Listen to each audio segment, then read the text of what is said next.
ಆತ್ಮೀಯ ಬಂಧುಗಳೇ, ಶ್ರೀಮದ್ ಭಗವದ್ಗೀತೆ ತತ್ವ ವಿವೇಚನೆ ಟೀಕಾ ಅಧ್ಯಾಯ 7 ಜ್ಞಾನ ವಿಜ್ಞಾನ ಯೋಗ. ಇದರಿಂದ ನಾವು 2ನೇ ಶ್ಲೋಕವನ್ನ ತಿಳ್ಕೊಳ್ತಾ ಇದ್ವಿ.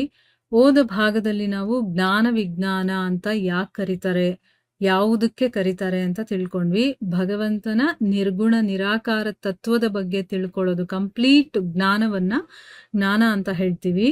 ಮತ್ತೆ ಸಗುಣ ನಿರಾಕಾರ ಮತ್ತೆ ದಿವ್ಯ ಸಾಕಾರ ತತ್ವದ ಬಗ್ಗೆ ಯಥಾರ್ಥ ಜ್ಞಾನವನ್ನ ವಿಜ್ಞಾನ ಅಂತ ಕರಿತೀವಿ ಅಂತ ತಿಳ್ಕೊಂಡ್ವಿ.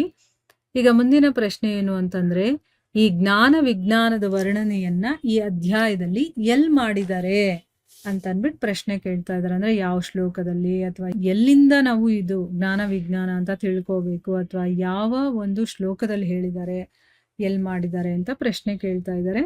ಸೊ ಉತ್ತರ ಏನು ಅಂತಂದ್ರೆ, ಈ ಅಧ್ಯಾಯದಲ್ಲಿ ಉಪದೇಶ ಮಾಡಿರುವಂಥದ್ದೆಲ್ಲವೂ ಕೂಡ ಜ್ಞಾನ ವಿಜ್ಞಾನದ ಪ್ರಾಪ್ತಿಯ ಸಾಧನ ರೂಪವಾಗಿದೆ. ಅಂದ್ರೆ ಈ ಅಧ್ಯಾಯದಲ್ಲಿ ಬರುವಂತ ಎಲ್ಲವೂ ಕೂಡ ಜ್ಞಾನ ವಿಜ್ಞಾನವನ್ನ ಪಡ್ಕೊಳ್ಳೋದಕ್ಕೋಸ್ಕರ ಇರುವಂತ ಸಾಧನ ರೂಪ ಅಂತ ಹೇಳ್ತಾ ಇದ್ದಾರೆ.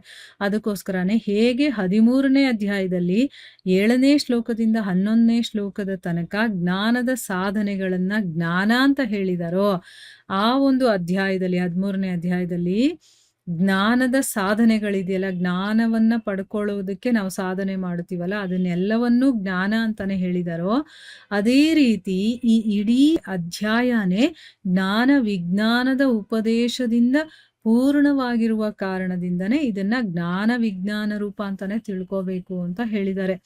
ಸೊ ಆ ಅಧ್ಯಾಯದಲ್ಲಿ ಜ್ಞಾನದ ಸಾಧನೆಗಳನ್ನ ಜ್ಞಾನ ಅಂತ ಹೇಳಿದಾರಲ್ಲ, ಅದೇನ್ ಹೇಳಿದ್ದಾರೆ ಅಂತ ಒಂದ್ಸರಿ ನೋಡೋಣ, ನಮಗೂ ಗೊತ್ತಾಗತ್ತೆ. ಅವಾಗ 7ನೇ ಶ್ಲೋಕದಿಂದ 11ನೇ ಶ್ಲೋಕದವರೆಗೂ ಕೂಡ ಏನ್ ಹೇಳಿದ್ದಾರೆ ಅಂತ ನಾನು ಶ್ಲೋಕ ಓದೋದಿಲ್ಲ, ಬರೀ ಅದರ ಅರ್ಥ ಏನು ಅಂತ ತಿಳ್ಕೊಂಡು ಹೋಗ್ತೀನಿ. ಈಗ 13ನೇ ಅಧ್ಯಾಯದ 7ನೇ ಶ್ಲೋಕ ಸ್ಟಾರ್ಟಿಂಗ್ ಏನು, ಆ ಶ್ಲೋಕ ಅಮಾನಿತ್ವ ಮದಂಭಿತ್ವ ಅಂತ ಬರುತ್ತಲ್ಲ, ಆ ಶ್ಲೋಕ.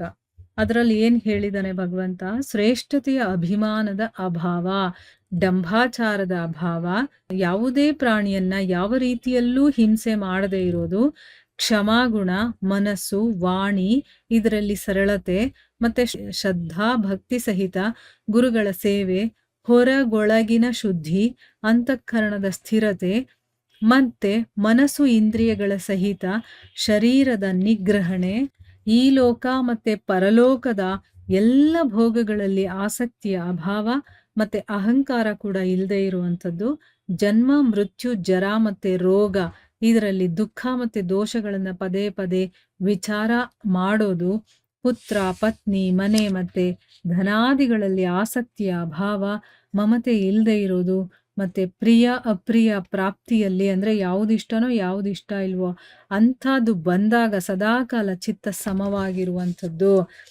ಪರಮೇಶ್ವರನಾದಂತಹ ನನ್ನಲ್ಲಿ ಅನನ್ಯ ಯೋಗದ ಮೂಲಕ ಅವ್ಯಭಿಚಾರಿಣಿಯಾದ ಭಕ್ತಿ, ಅಂದ್ರೆ ಬೇರೆ ಕಡೆ ಎಲ್ಲೂ ಮನ್ಸು ಹೋಗದೆ ಭಗವಂತನಲ್ಲೇ ಇರುವುದನ್ನ ಅವ್ಯಭಿಚಾರಿಣಿ ಭಕ್ತಿ ಅಂತ ಹೇಳ್ತಾರೆ. ಮತ್ತೆ ಏಕಾಂತ ಮತ್ತೆ ಶುದ್ಧ ಪ್ರದೇಶದಲ್ಲಿ ವಾಸಿಸುವಂತಹ ಸ್ವಭಾವ, ಮತ್ತೆ ವಿಷಯಾಸಕ್ತರಾದಂತಹ ಮನುಷ್ಯರುಗಳ ಸಮುದಾಯದಲ್ಲಿ ಪ್ರೇಮ ಇಲ್ಲದೆ ಇರುವಂಥದ್ದು.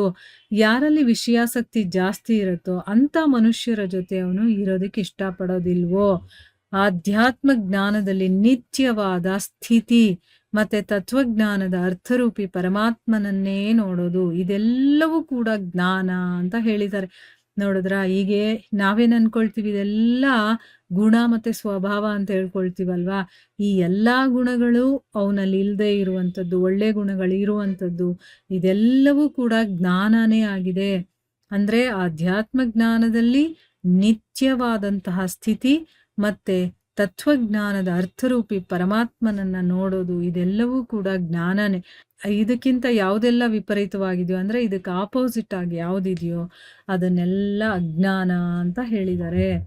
ನೋಡಿದ್ರೆ ಈಗ ಗೊತ್ತಾಯ್ತಲ್ವಾ, ಜ್ಞಾನದ ಸಾಧನೆ ಏನಿದೆಯೋ, ಅಂದ್ರೆ ಕೆಟ್ಟದ್ ಮಾಡದೇ ಇರೋದು, ಆಮೇಲೆ ಬರೀ ಭೋಗಗಳಲ್ಲೇ ತುಂಬಿರ್ತಾರಲ್ಲ ಅಂಥವ್ರ ಜೊತೆ ಇಲ್ಲದೆ ಇರುವಂಥದ್ದು, ಒಳ್ಳೆ ಗುಣಗಳನ್ನ ಅಳವಡಿಸ್ಕೊಳ್ಳೋದು, ಇದೆಲ್ಲವೂ ಕೂಡ ಅಂದ್ರೆ ಇದೆಲ್ಲ ಜ್ಞಾನದ ಸಾಧನೆಗಳು. ಆದ್ರೆ ಅದನ್ನ ಜ್ಞಾನ ಅಂತಾನೆ ಹೇಳಿದಾರೋ, ಅದೇ ರೀತಿ ಇಲ್ಲಿ ಈ ಇಡೀ ಅಧ್ಯಾಯದಲ್ಲಿ ಭಗವಂತ ಏನೆಲ್ಲ ಜ್ಞಾನ ವಿಜ್ಞಾನದ ಉಪದೇಶವನ್ನ ಮಾಡಿದಾನೋ ಅದನ್ನ ಜ್ಞಾನ ವಿಜ್ಞಾನದ ರೂಪ ಅಂತಾನೆ ತಿಳ್ಕೋಬೇಕು ಅಂತಂದ್ಬಿಟ್ಟು ಇಲ್ಲಿ ಹೇಳಿದ್ದಾರೆ. ಸೊ ನೋಡಿ, ಇಲ್ಲಿ ಅವರು 13ನೇ ಶ್ಲೋಕದ ವಿವರಣೆಯನ್ನ ಕೊಟ್ಟಿದ್ದಾರಲ್ಲ, ಅಲ್ಲಿ ಅಂತ ಶ್ಲೋಕದಲ್ಲಿ ಇದನ್ನ ಹೇಳಿದ್ದಾರೆ ಅಂತ, ಅದನ್ನು ಓದಿದಾಗ ನಮಗೆ ಸ್ವಲ್ಪ ಅರ್ಥ ಆಯ್ತು ನೋಡಿ ಇವಾಗ. ಓ, ಈ ರೀತಿ ಅಂತಂದ್ಬಿಟ್ಟು. ಅದಕ್ಕೆ ನಾವು ಇಲ್ಲಿ ಏನಾದ್ರೂ ಅವರು ಶ್ಲೋಕದ ಮೆನ್ಷನ್ ಮಾಡಿದ್ರೆ ಅದನ್ನ ಒಂದ್ಸರಿ ಓದಿದಾಗ ನಮಗೆ ಅದು ನೀಟಾಗಿ ಅರ್ಥ ಆಗುತ್ತೆ, ಅವ್ರು ಏನು ಹೇಳೋದಕ್ಕೆ ಪ್ರಯತ್ನ ಮಾಡ್ತಾ ಇದ್ದಾರೆ ಅಂತಂದ್ಬಿಟ್ಟು. ಸೊ ಈಗ ಅರ್ಥ ಆಗಿದೆ ಅಲ್ವಾ? ಇಲ್ಲಿಗೆ ನಾವು ನಿಲ್ಸೋಣ. ಹರೇ ಕೃಷ್ಣ.